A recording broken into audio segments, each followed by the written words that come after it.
नमस्कार, मैं विजय लक्ष्मी, सहायक आचार्य राजनीति विज्ञान, गौरी देवी राजकीय महिला महाविद्यालय अलवर। और आज हम इस वीडियो में फ़िलिस्तीन समस्या के बारे में जानेंगे। इज़राइल दुनिया का एकमात्र यहूदी देश है। फ़िलिस्तीन, जो कि अरब मुस्लिम हैं, इसी ज़मीन से आते हैं जिसे हम इज़राइल कहते हैं।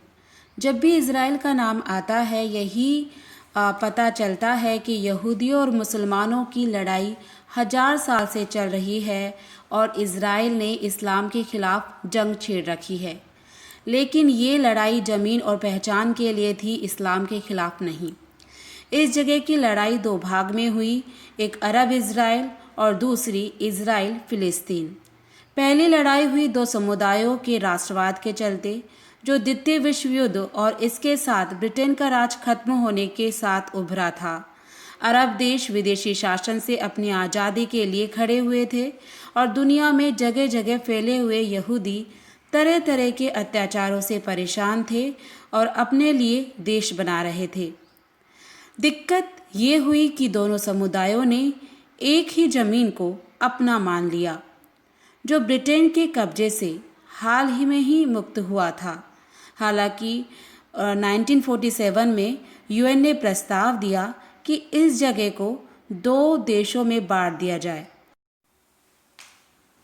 और 1948 में इज़राइल एक देश के रूप में उभरकर हमारे सामने आया।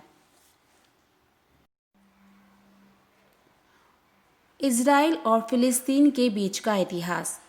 ओटोमन साम्राज्य ने 14वीं शताब्दी तक पूरे मिडिल ईस्ट पर अपना कब्जा कर लिया था, लेकिन 19वीं सदी तक ये कमज़ोर होने लगा था। 19वीं सदी में पूरे यूरोप में राष्ट्रवादी भावनाओं के कारण बहुत सारे देश, जिसमें इटली और जर्मनी भी बहुत अहम हैं, ये जो तमाम देश थे वो छोटे छोटे टुकड़ों में बटे हुए थे। उनमें एकीकरण का दौर शुरू हुआ। इसी एकीकरण के दौर में थियोडोर हर्जल ने यहूदी राष्ट्र की बात शुरू की। इसे जायनिस्ट आंदोलन का नाम दिया गया। जायनिस्ट आंदोलन उसे कहते हैं जिसमें यहूदी एक बार फिर से अपनी पवित्र धरती पर जाना चाहते हैं, जहां से यहूदी धर्म की शुरुआत हुई थी।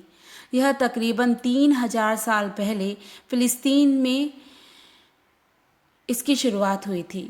यहूदियों के इज़राइल जाने की एक और बड़ी वजह थी कि पूरे यूरोप में यहूदियों का संहार किया जा रहा था, जिसमें सिर्फ जर्मन या हिटलर नहीं आता है, बल्कि पूरे यूरोप में फ्रांस, रूस, इटली, पोलैंड के देशों में यहूदियों पर काफ़ी अत्याचार किया गया।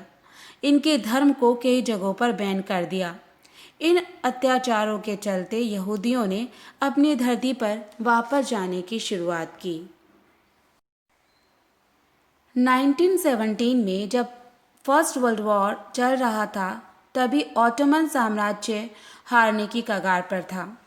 तब ब्रिटेन के विदेश मंत्री सर आर्थर बैलफोर ने कहा कि हम यहूदियों को युद्ध खत्म होने के बाद फ़िलिस्तीन में स्थापित करने की पूरी कोशिश करेंगे।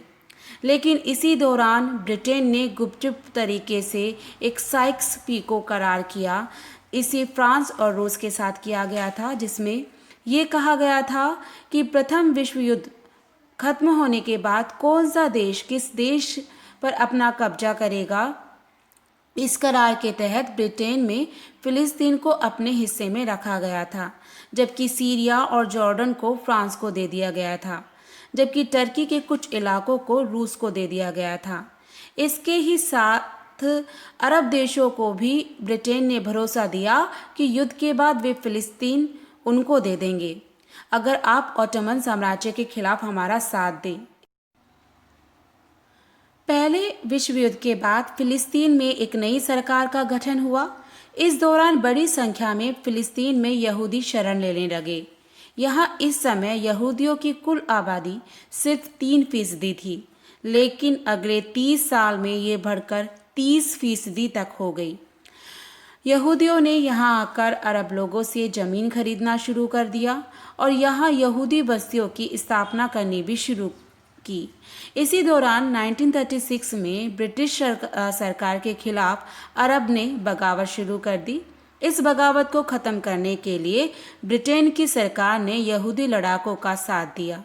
इस बगावत के बाद ब्रिटेन की सरकार ने यहूदियों के फ़िलिस्तीन आने पर कुछ पाबंदी लगा दी, जैसे अब हर साल 10,000 के से अधिक यहूदी यहाँ नहीं आ सकते, ताकि अरब लोगों की बगावत को थोड़ा रोका जा सके। इसके बाद यहूदी लड़ाके ब्रिटेन की सरकार के खिलाफत करना शुरू कर दिया और गोरिल्ला लड़ाई करने लगे। फिलिस्तीन में इस समय चल रहे विवाद के बीच ही 1939 में दूसरा विश्व युद्ध शुरू हुआ। इस वक्त यूरोप में बड़ी त्रासदी हुई, जिसे होलोकास्ट के नाम से जाना जाता है। इसका मतलब होता है यहूदियों का जनसंहार। जर्मनी में लाखों की संख्या में यहूदियों को गैस चैम्बर में डालकर मार दिया गया था। कहते हैं कि इस दौरान लगभग 40 लाख यहूदियों को गैस चैम्बर में डालकर मार दिया गया था। इस अत्याचार के दौर में यहूदी फिलिस्तीन की ओर भागने लगे, क्योंकि उन्हें लगने लगा था कि अगर जीवित रहना है तो हमें अपने ही देश जाना होगा। 1947 में यूएन में एक नया रिजोल्यूशन हुआ कि क्या यहूदियों को अपना एक देश मिलना चाहिए, जिस पर इज़राइल को समर्थन मिला। इस रिजोल्यूशन के बाद इज़राइल को 2 भागों में बांट दिया गया। एक हिस्सा था यहूदी राज्य और एक था अरब राज्य। लेकिन बड़ी समस्या थी जेरूसलम, क्योंकि यहाँ आधी आबादी यहूदियों की थी और आधी आबादी मुसलमानों की थी। इसलिए यूएन ने फैसला दिया कि यरूशलेम को अंतर्राष्ट्रीय सरकार द्वारा चलाया जाएगा।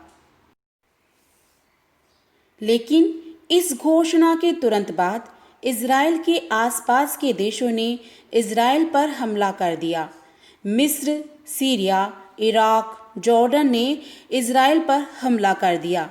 इसे 1948-49 का अरब इज़राइल युद्ध कहते हैं। इस युद्ध में इज़राइल ने अपनी ताकत का परिचय देते हुए इन देशों को पीछे ढकेलकर अपनी ज़मीन में इजाफा किया, यानी कि जो ज़मीन इज़राइल को यूएन द्वारा दी गई थी, अब वह इस युद्ध के बाद और बढ़ गई थी। इस लड़ाई के दौरान बड़ी संख्या में शरणार्थियों की समस्या खड़ी हो गई। इज़राइल से तकरीबन 7 लाख लोग विस्थापित हो गए। इस लड़ाई के बाद गाजा पट्टी का नियंत्रण इज़राइल के पास चला गया और पश्चिमी घाट पर जॉर्डन ने कब्जा कर लिया था। मिस्र, सीरिया और जॉर्डन से इज़राइल के रिश्ते कभी अच्छे नहीं रहे थे। इनके बीच में आपसी तनाव काफ़ी ज़्यादा था।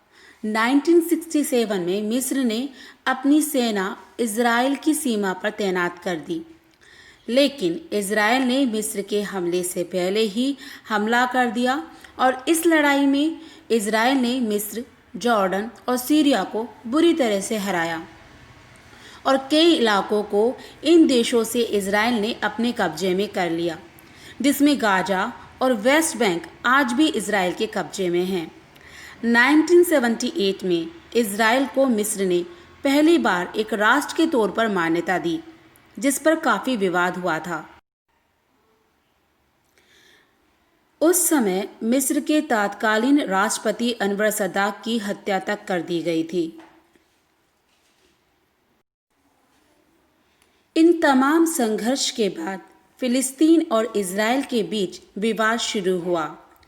इज़राइल के खिलाफ पीएलओ यानी पैलेस्टाइन लिबरेशन ऑर्गेनाइजेशन ने इज़राइल के खिलाफ अपनी लड़ाई शुरू की, जिसके काफ़ी चर्चित नेता थे यासिर अराफात।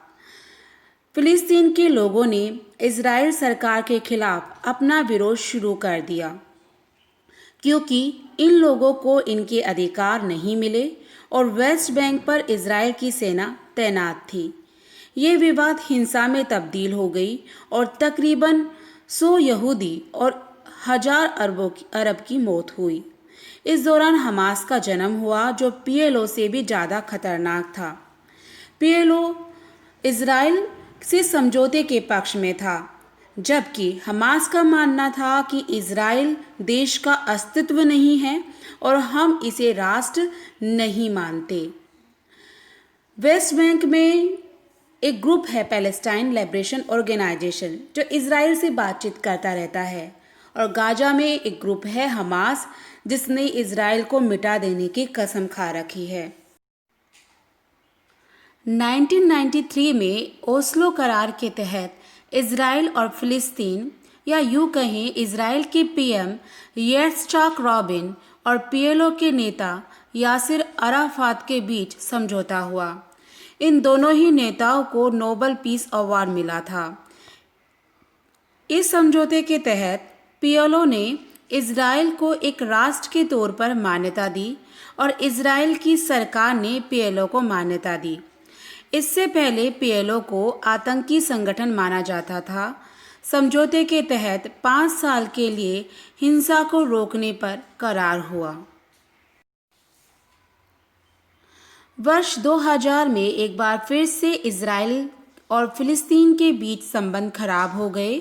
इसकी बड़ी वजह थी उस वक्त इज़राइल के राष्ट्रपति एहूद बाराक सुरक्षा गार्ड्स को लेकर टेम्पल माउंट पर चले गए। इसे यहूदियों और मुस्लिम दोनों का पवित्र स्थान कहा जाता है।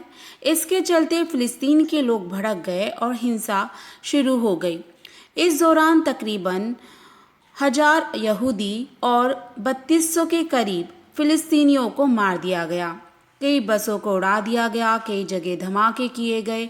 इस हिंसा के बाद इज़राइल की सरकार इस विवाद का समाधान निकालने के बजाय इसे रोकने पर ध्यान लगाने लगी। इसके तहत इज़राइल की सरकार ने गाजा पट्टी से यहूदियों को हटा दिया और सेना को भी वहां से हटा लिया गया। इसके कुछ समय बाद वहां चुनाव होता है और हमास ने यहां का चुनाव जीत लिया, लेकिन पीएलओ की पार्टी फतह ने हमास को सरकार में लेने से इनकार कर दिया, जिसके बाद 2007 में हमास ने गाजा पट्टी पर पूरी तरह से कब्जा कर लिया और फतह यहां से खदेड़ दिया गया, और इसके बाद हमास काफ़ी ताकतवर बन गया। आज के वीडियो में इतना ही। धन्यवाद।